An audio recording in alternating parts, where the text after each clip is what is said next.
Well, friends, it's another week and another video talking about pastoral formation.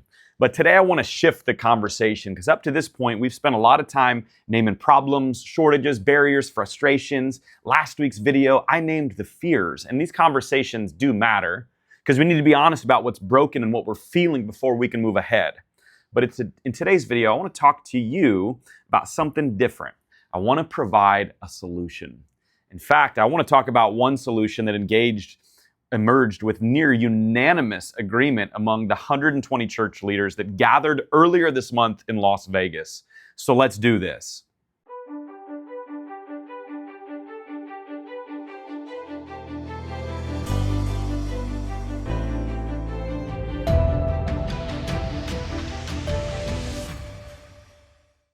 So one of the clearest places we landed during the Koinonia Gathering was this, that no matter what model we choose moving forward, pastoral formation, it's got to be outcome-based. In other words, what kind of pastors, LCMS pastors, are we actually forming?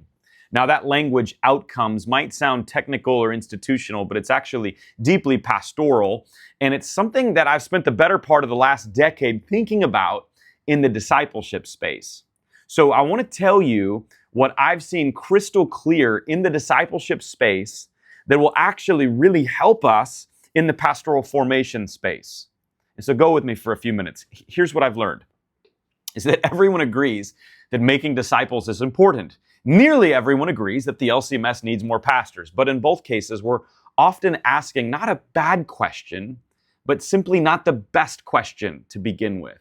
Because I think in both cases we ask, well, how do we make more? How do we make more disciples? And how do we make more pastors? Again, a good question, but underneath it, there is a foundational question to explore.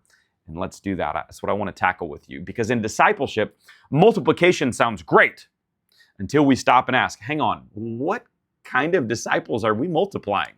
Because if we're honest, what we often end up reproducing isn't deep, resilient, practiced faith. It's a thin version of Christianity, a half-hearted, non-practicing faith, a Jesus add-on to the American dream.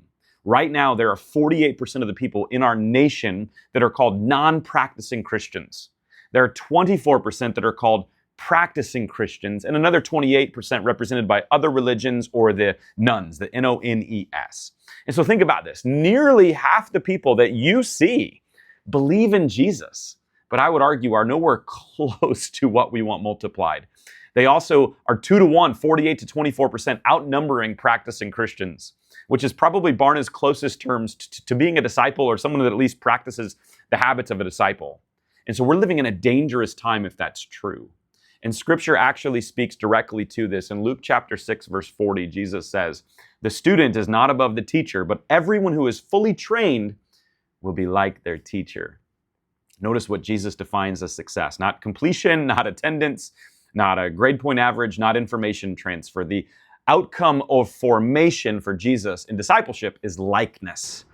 And again, when formation is unclear, the outcomes speak for themselves. And here's the outcomes of what we're experiencing with this non-practicing Christian nation we live in. That according to Barna, the targets we're currently hitting by those who are non-Christian, whether we intend to hit these or not, are disciples who are perceived as judgmental, hypocritical, divisive, too political, out of touch, insensitive, boring.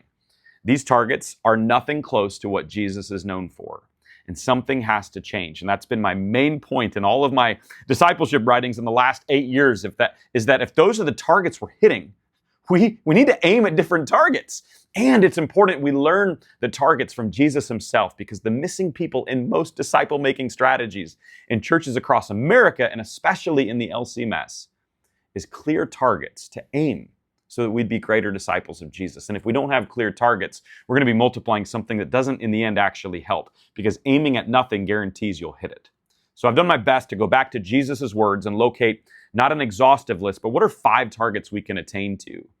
And in all his commands, I came to these 5 words: being, forgiving, serving, giving, and going.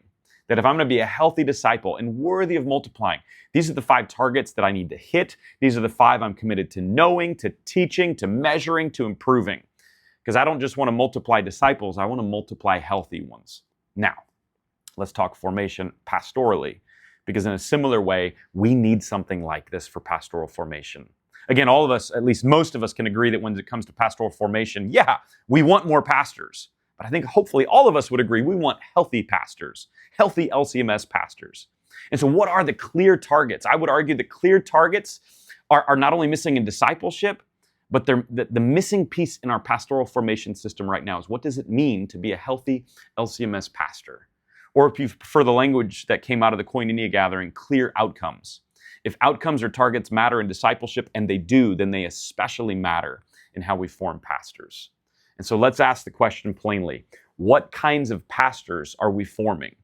The Apostle Paul wasn't afraid of that question. I love his words from 1 Corinthians 11, chapter 1. He says, "Follow my example as I followed the example of Christ," or imitate me as I imitate Christ. It's not arrogance, it's clarity. Paul understood that formation, like Jesus, is embodied. It's likeness, that faith is as much caught as it is taught. And he knew the goal wasn't just right theology in the abstract, but a life shaped so clearly by Christ that it could be safely imitated. That's outcome-based formation. Paul knew what he was aiming at. And I've said before, and some people hear this as controversial, but this isn't just my opinion. This is what over 1,000 Lutheran leaders expressed out loud, and again, across tables and conversations in Las Vegas, that there's a growing lack of trust on multiple sides of this aisle, that the product of pastoral formation right now will consistently thrive in the churches that are calling them. That concern shows up everywhere. District presidents talk regularly with congregations asking for candidates, and depending on the type of church, they're looking for a candidate who can lead traditional worship, who can lead contemporary worship, or both, or maybe blended on top of that. And just go with me, but if a church needs a pastor that can faithfully serve in a contemporary or a blended context, but our formation pathways aren't preparing students to thrive, then we shouldn't be surprised when frustration is growing. That's not a knock on seminaries or a knock on students. This is an outcome problem. Our synod exists to serve congregations. Pastoral formation exists in our synod through our seminaries to equip pastors for real churches in real places with real people. And when outcomes and needs don't align, I would argue that everybody feels it, and there's great frustration. Now, here's where it gets complicated and honest. I hope that maybe we can all agree that outcomes matter, that healthy LCMS pastors matter. However, I'm not convinced we agree on which outcomes matter most. And that's the work ahead. Naming the outcomes, clarifying the targets, doing it together, understanding one another, talking to one another with charity, humility, and trust. And I'm committed to continuing this conversation, not just in these videos, but especially and hopefully on my podcast. So I want to bring voices from across the spectrum. I want to bring confessional voices. I want to bring missional voices, parish pastors, educators, lay leaders, district leaders. Again, not to win arguments, but let's name outcomes. And so let's start here with you. What do you think, listener? Agree or disagree on the importance of outcomes? Go ahead and make your comments there. But also go ahead, throw in the comments what you believe are the outcomes most necessary for pastoral formation. My hope is that you wouldn't throw 20 in there.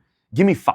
What are the 5 outcomes or targets from your perspective? Let's name the outcomes. Let's talk honestly about what kinds of pastors the churches need.